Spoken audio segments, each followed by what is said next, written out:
नमस्कार, एक बार फिर से आप सभी का स्वागत है। इस वीडियो में मैं आईपीसी के सेक्शन 354 को लेकर एक बहुत ही इम्पॉर्टेंट जजमेंट साझा करूंगी, जो ज़्यादातर महिलाएं इस्तेमाल करके पुरुषों पर आरोप लगाकर या उसका यूज करके पुरुषों के खिलाफ एफआईआर करती थी या पुरुषों के खिलाफ इस्तेमाल करती थी। लेकिन इस जजमेंट से आपको पता चलेगा कि एक महिला भी किसी महिला के खिलाफ 354 का यूज करके उसके खिलाफ शिकायत दर्ज करा सकती है और उसे सजा भी दिला सकती है, जैसा कि इस जजमेंट में बताया गया है। आमतौर पर हम सुनने में और देखने में आता है कि 354 का इस्तेमाल जो है वो महिलाएं पुरुष पर ज़्यादा करती हैं कि अगर पारिवारिक विवाद होते हैं तो उसमें महिलाएं अपने घर के जो मेल मेंबर हैं, यानी जो ससुर हैं, जेठ हैं, देवर हैं, उन पर 354 सेक्शन लगाकर उन्हें इसका आरोपी बनाती थी। लेकिन इस जजमेंट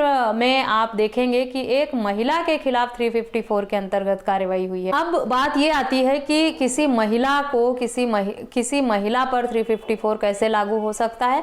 तो अगर कोई बहू अपनी सास के साथ इस तरह का कृत्य करती है या कोई सास अपनी बहू का लज्जा भंग करने की या आपराधिक बल का प्रयोग करती है तो उसके खिलाफ भी 354 के अंतर्गत कार्रवाई की जा सकती है।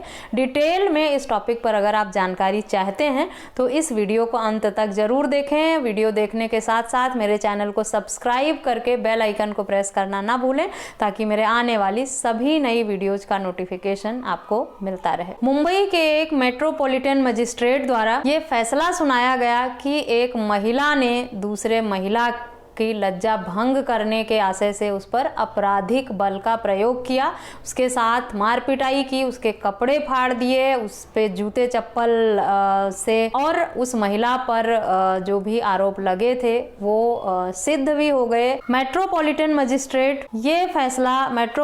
मजिस्ट्रेट मनोज वसंत चौहान द्वारा सुनाया गया, जिसमें एक महिला को दूसरी महिला का लज्जा भंग करने का दोषी ठहराया गया है। आमतौर पर ये जो है 354 का इस्तेमाल पुरुषों पर ही होता है कि कोई पुरुष अगर किसी महिला के साथ अभद्र व्यवहार करता है या उसके साथ हाथापाई करता है या उसके कपड़े फाड़ देता है तो उसे महिला का लज्जा भंग करने के आशय से आपराधिक बल का प्रयोग किया गया माना जाता है, और ऐसे में उस व्यक्ति के खिलाफ आईपीसी के सेक्शन 354 के अंतर्गत कार्रवाई की जाती है।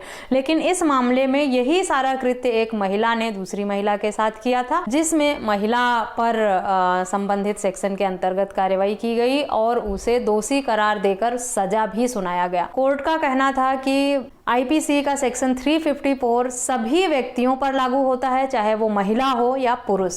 महिलाओं को इस धारा के अंतर्गत कोई छूट नहीं दी गई है। साथ ही साथ ये भी कहा कि आईपीसी का सेक्शन 354 यौन अपराध की श्रेणी में नहीं आता है, इसीलिए इसे लिंग के आधार पर डिवाइड नहीं किया जा सकता कि कोई पुरुष किसी महिला के साथ इस तरह की हरकत करेगा तभी वो इस अपराध की श्रेणी में आएगा। अगर कोई महिला भी किसी महिला के साथ आपराधिक बल का प्रयोग करती है, उसके कपड़े फाड़ती है, पब्लिक प्लेस में उसके साथ गाली गलौज मार पिटाई करती है, उसे नग्न कर देती है कपड़े फाड़कर, तो ऐसे में उस महिला के खिलाफ भी आईपीसी के सेक्शन 354 के अंतर्गत कार्रवाई की जाएगी। संबंधित मामले में दो महिलाओं के बीच में विवाद हुआ था जो पड़ोस में ही रहती थी, और उनके बीच में किसी मतभेद के चलते मारपिटाई लड़ाई झगड़ा हुए थे, जिसमें संबंधित मामले में उस महिला का काफी समय से विवाद चल रहा था, जिनके बीच में मारपिटाई हुई और कंप्लेनेंट का कहना था कि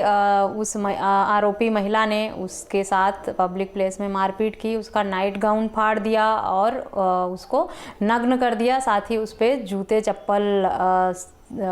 चप्पल की बरसात की, जूते चप्पलों से मारा उसे। संबंधित मामले में 6 लोगों की विटनेस भी दी गई थी जिससे ये पुष्टि हुई मार पिटाई हुई थी, और उसी मार पिटाई के बीच में उसके कपड़े भी फाड़ दिए गए थे। यानी उस महिला पर इस तरह से बल का प्रयोग किया गया, मारा पीटा गया, उसके कपड़े फाड़े गए कि उसे सरेआम नग्न अवस्था में मार पीट कर छोड़ा गया था।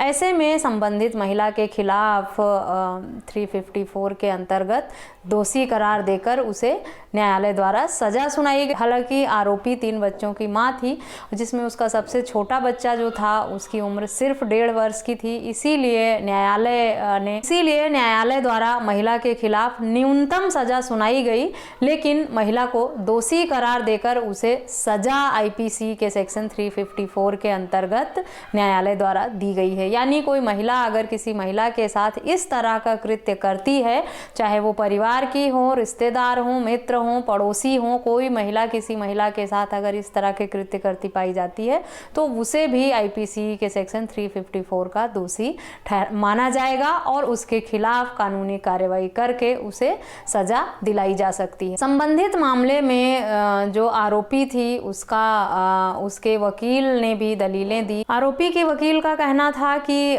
किसी पुरुष को ही लज्जा भंग करने के लिए किसी पुरुष को ही किसी महिला का लज्जा भंग करने के लिए दोषी ठहराया जा सकता है। 2 महिलाओं के बीच में इस तरह के विवाद और मारपीट में लज्जा भंग करने का दोषी किसी महिला को नहीं ठहराया जा सकता। लेकिन न्यायालय का कहना था कि 354 यौन अपराध की श्रेणी में है नहीं, इसीलिए चाहे कोई महिला चाहे पुरुष कोई भी हो, इसे जेंडर के आधार पर हम डिवाइड नहीं कर सकते। ना महिलाओं को इस कानून में किसी भी तरह की छूट है। अगर कोई महिला किसी की लज्जा भंग करने की कोशिश करती है तो उसे भी आईपीसी के सेक्शन 354 के अंतर्गत दोषी माना जाएगा। तो आशा करती हूँ ये वीडियो आपके लिए यूजफुल होगी।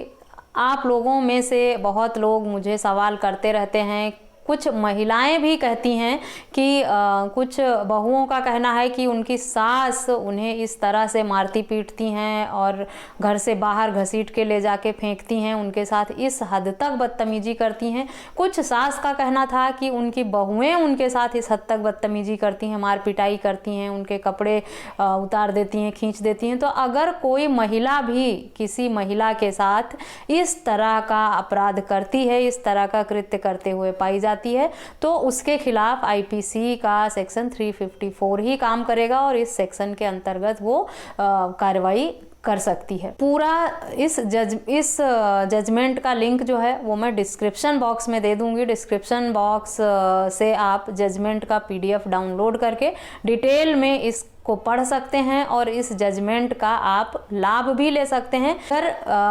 अगर आपके जान पहचान में, आपके नोन में या आपके परिवार रिश्तेदार में किसी के साथ भी इस तरह का अपराध हुआ है या इस तरह का व्यवहार किया जाता है तो उसके लिए ये जजमेंट बहुत ही यूजफुल साबित होगा। इस जजमेंट का हवाला देकर आप अपने केस में और अपने मैटर में अपने हक में फैसला ले सकते हैं।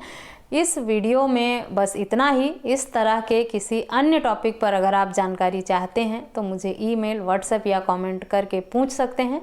मिलते हैं नेक्स्ट वीडियो में, तब तक के लिए थैंक यू एंड बाय।